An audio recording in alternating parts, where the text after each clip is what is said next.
Hip replacement surgeries ఎవరికి అవసరం పడతాయి? ఎవరికైతే జాయింట్లో ఆర్థరైటిస్ పెరుగుతుంది, ఎల్డర్లీ పేషెంట్స్లో fractures, neck of femur fracture అయినప్పుడు హిప్ రీప్లేస్మెంట్స్ అడ్వైస్ చేస్తామన్నమాట. హిప్ రీప్లేస్మెంట్లో లేటెస్ట్ అడ్వాన్స్మెంట్ గురించి డిస్కస్ చేద్దాం. నేను మీ doctor Sharath Babu Neelagiri, robotic joint replacement surgery in Hyderabad. So hip replacement surgeries ఎవరికి అవసరం పడతాయి అనేది చూసుకుంటే, ఎవరికైతే జాయింట్లో ఆర్థరైటిస్ పెరుగుతుంది, రకరకాల కారణాల వల్ల హిప్ ఆర్థరైటిస్ పెరిగింది, నడక మారింది, మూమెంట్ రెస్ట్రిక్షన్స్ బాగా పెరుగుతున్నాయి అన్నప్పుడు వాళ్ళకి హిప్ రీప్లేస్మెంట్ ఆప్షన్ అనేది మనం అడ్వైస్ చేస్తాం. అలాగే కొంతమందికి ఎల్డర్లీ పేషెంట్స్లో fractures, neck of femur fracture అయినప్పుడు, తుంటి బాల్ ఎముక విరిగినప్పుడు కూడా హిప్ రీప్లేస్మెంట్స్ అడ్వైస్ చేస్తామన్నమాట. సో ఈ హిప్ రీప్లేస్మెంట్స్ మనకు చాలా సంవత్సరాల నుండి రెగ్యులర్గా అవుతున్న సర్జరీసే. ఇప్పుడు latest advancement in hip replacement ఏంటి అంటే, సో మనకి రోబోటిక్ హిప్ రీప్లేస్మెంట్ అనేది డెఫినెట్గా చాలా హెల్ప్ఫుల్ అయ్యే సర్జరీ అన్నమాట. రిజల్ట్ వైజ్ పేషెంట్స్కి చాలా మంచి రిజల్ట్స్ ఇవ్వడానికి అవకాశం ఉంటుంది రోబోటిక్ వల్ల. ఎందుకు రోబోటిక్ వల్ల ఎక్కువ అడ్వాంటేజెస్ ఉంటాయి అంటే, తుంటి మార్పిడి చేస్తున్నప్పుడు, హిప్ రీప్లేస్మెంట్ చేస్తున్నప్పుడు మనకి ప్రధానంగా చూసుకునేది కప్ పొజిషన్ ఎలాగా ఉండాలి, బాల్ మనకి స్టెమ్ లోపల వేసేది ఏ పొజిషన్లో ఉండాలి, ఆ జాయింట్ స్టెబిలిటీ ఎలాగా ఉండాలి అనేది దాన్ని బట్టే మన రికవరీ, దాని లాంజివిటీ ఎన్ని రోజులు, ఎన్ని సంవత్సరాలు వస్తుంది అనేది ఆధారపడి ఉంటుందన్నమాట. సో ఈ రోబోటిక్ రీప్లేస్మెంట్లో చేసినప్పుడు ముందే మనం హిప్ జాయింట్ యొక్క సిటీ స్కాన్ చేసుకొని హిప్ అనాటమీ ఎలా ఉంది, చాలామందిలో ఏంటంటే లింబ్ లెంత్ డిస్క్రిపెన్సీ, అంటే కాలు ఒకటి ప్రాబ్లం ఉన్న కాలు నార్మల్ కాలు కన్నా తక్కువగా ఉండే అవకాశం, చిన్నగా ఉండే అవకాశం చాలామందిలో ఉంటుందన్నమాట.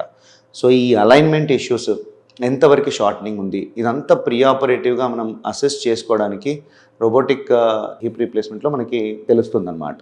సో ఈ సర్జరీ చేసేటప్పుడు కూడా కప్ ఏ పొజిషన్లో పెట్టాలి, ఆ పేషెంట్ యొక్క స్పైన్ మొబిలిటీ ఎలా ఉంది, స్పైన్ అనాటమీ ఎలా ఉంది, హిప్ అనాటమీ ఎలా ఉంది, వీటన్నిటితో మనం వాల్యూస్ చూసుకొని కప్ ఏ పొజిషన్ ఎలాగ పెడితే కనుక వాళ్ళకి డిస్లొకేషన్స్ అవ్వకుండా ఉంటాయి. అండ్ ఇంపింజ్మెంట్ అంటే ఇప్పుడు ఈ బాల్ రొటేట్ అవుతున్నప్పుడు ఎక్కడ కప్కి ఎటువైపు కూడా తగలకుండా ఫుల్ మూమెంట్ వచ్చేలాగా మనం ప్లాన్ చేయొచ్చు అనమాట. So perfect placement of the cup, version of the cup ఎప్పుడైతే బాగుంటుందో లాంజివిటీ, ఈ ఇంప్లాంట్ ఎటువంటి ఇబ్బంది లేకుండా చాలా సంవత్సరాలు రావడానికి అవకాశం ఉంటుంది. ఈ హిప్ రీప్లేస్మెంట్ ఫెయిల్ అవ్వడానికి ప్రధానమైన కారణం కప్ ప్లేస్మెంట్ మేజర్ ఇష్యూ అనమాట. చాలామందిలో డిస్లొకేషన్స్ చూస్తూ ఉంటాం. ఈ డిస్లొకేషన్స్ రేట్ని చాలా తగ్గించడానికి అవకాశం ఉంటుంది ఈ రోబోటిక్ హిప్ రీప్లేస్మెంట్ సర్జరీ ద్వారా. సో అలాగే ఈ రోబోటిక్ హిప్ రీప్లేస్మెంట్లో అడ్వాంటేజ్ ఏంటి అంటే, మనకి ఈ కప్పు ప్లేస్ చేసేటప్పుడు కూడా ఎక్కువగా రీమ్ చేయకుండా ఓన్లీ ఒక్కసారి రీమ్ చేసి కప్ని పర్ఫెక్ట్గా ప్లేస్ చేయడానికి అవకాశం ఉంటుంది. చాలామందిలో ఏంటంటే సిమెంటెడ్, అన్సిమెంటెడ్ కప్ రీప్లేస్మెంట్స్ అనేది ఆప్షన్ ఉంటుంది. సో మ్యాక్సిమం ఎక్కువ మందికి బోన్ స్ట్రెంత్ బాగున్న వాళ్ళలో అన్సిమెంటెడ్ హిప్ రీప్లేస్మెంట్ ఎప్పుడైతే చేస్తామో వాళ్ళకి లాంజివిటీ ఎక్కువ సంవత్సరాలు రావడానికి అవకాశం ఉంటుంది. సో ఈ కప్ ప్లేస్మెంట్ పర్ఫెక్ట్గా ఉండడం వల్ల కొంతమందిలో అప్పుడప్పుడు ఏంటంటే స్క్రూస్, అన్సిమెంటెడ్ హిప్ రీప్లేస్మెంట్ చేసిన స్క్రూస్ వేయడానికి అవకాశం ఉంటుందన్నమాట. కప్ స్టెబిలిటీ బాగాలేదని అనిపించినప్పుడు ఈ స్క్రూ ప్లేస్మెంట్ని కూడా కంప్లీట్గా అవాయిడ్ చేసి వితౌట్ ప్లేసింగ్ ఎనీ స్క్రూ, అసలు స్క్రూసే ప్లేస్ చేయకుండా మనం కప్ని ప్లేస్ చేయడానికి, స్ట్రాంగ్గా స్టేబుల్గా ఉండేలాగా పెట్టడానికి రోబో హెల్ప్ చేస్తుంది. అండ్ లింబ్ లెంత్ సర్జరీ చేసేటప్పుడు కూడా పక్కన కాలుతో ఎంతవరకు మనం కరెక్ట్ చేయాలి, కరెక్షన్ చేస్తున్నప్పుడు ఎంతవరకు వచ్చింది, ఇవన్నీ వాల్యూస్ మనకు తెలుస్తాయి కాబట్టి లింబ్ లెంత్ని కూడా మనం ఈజీగా మనం నార్మలైజ్ చేయవచ్చు. సో ఇలాగా రోబోటిక్ హిప్ రీప్లేస్మెంట్ చేయడం ద్వారా మనం చాలా మట్టుకి కాంప్లికేషన్స్ని అవాయిడ్ చేస్తాం కాబట్టి ఈ చేసే సర్జరీ ఎక్కువ సంవత్సరాలు రావడానికి అవకాశం ఉంటుంది. అండ్ రికవరీ కూడా చాలా ఫాస్ట్గా ఉంటుంది. అలాగే అప్రోచెస్, సర్జరీ చేసేటప్పుడు చాలా అప్రోచెస్ ఉంటాయి హిప్ రీప్లేస్మెంట్కి. వాటిలలో కూడా చాలా మార్పులు వచ్చాయి కాబట్టి ఇప్పుడు మజిల్ స్పేరింగ్ అప్రోచెస్ అనేవి యాంటీరియర్ అప్రోచెస్.